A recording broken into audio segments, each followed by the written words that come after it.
కాకినాడ నగరంలో IPL cricket fever నెలకొంది. ఏ ఇద్దరు క్రీడాకారులు మాట్లాడుకున్నా ఐపీఎల్ ఫ్యాన్ పార్క్ కోసమే అన్నట్టుంది. కాకినాడ డిఎస్సీ క్రీడా మైదానంలో ఐపీఎల్ ఫ్యాన్ పార్క్ ఏర్పాటు చేయడంతో క్రీడాభిమానులతో కిక్కిరిసింది. బీసీసీఐ అత్యంత ప్రతిష్టాత్మకంగా నిర్వహిస్తున్న ఈ ఫ్యాన్ పార్క్ కార్యక్రమాన్ని కాకినాడకు తీసుకొచ్చిన రాజ్యసభ సభ్యులు సానా సతీష్ బాబుకు అభిమానులు, యువత కృతజ్ఞతలు తెలియజేస్తున్నారు. సాధారణంగా టైర్ 2 నగరాల్లో మాత్రమే నిర్వహించే భారీ స్పోర్ట్స్ ఈవెంట్ను కాకినాడలో నిర్వహించేందుకు ఆయన చేసిన కృషి అభినందనీయమని పలువురు పేర్కొన్నారు. భారీ ఎల్ఈడీ స్క్రీన్లపై మ్యాచ్ల ప్రత్యక్ష ప్రసారాలు ఏర్పాటు చేయడంతో అభిమానులు స్టేడియంలో కూర్చుని మ్యాచ్ చూస్తున్నట్లు అనుభూతిని పొందుతున్నారు.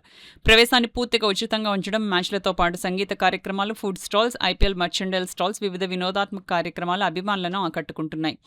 చిన్నారుల నుంచి యువత వరకు పెద్ద ఎత్తున హాజరై ఉత్సాహంగా సందడి చేస్తున్నారు. రాజస్థాన్ రాయల్స్, గుజరాత్ టైటన్స్ మధ్య జరిగిన మ్యాచ్ సందర్భంగా ఫ్యాన్ పార్క్ అభిమానులతో కిక్కిరిసిపోయింది. సాయంత్రం చల్లని వాతావరణంలో కుటుంబ సభ్యులు, యువత, చిన్నారులు కలిసి మ్యాచ్ను ఆస్వాదిస్తూ ప్రత్యేక ఉత్సాహాన్ని ప్రదర్శించారు. ప్రతి 4-6 అభిమానుల కేరింతలతో ఫ్యాన్ పార్క్ మార్మోగిపోయింది. MLC Karri Padmasri fan park కు హాజరై అభిమానులతో కలిసి పెద్ద ఎల్ఈడీ స్క్రీన్ పై మ్యాచ్ ను వీక్షించారు.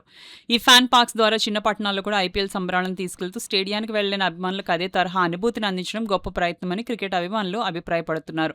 కాకినాడలో ఈ కార్యక్రమం విజయవంతం కావడంతో నగర ప్రజలు హర్షం వ్యక్తం చేస్తున్నారు.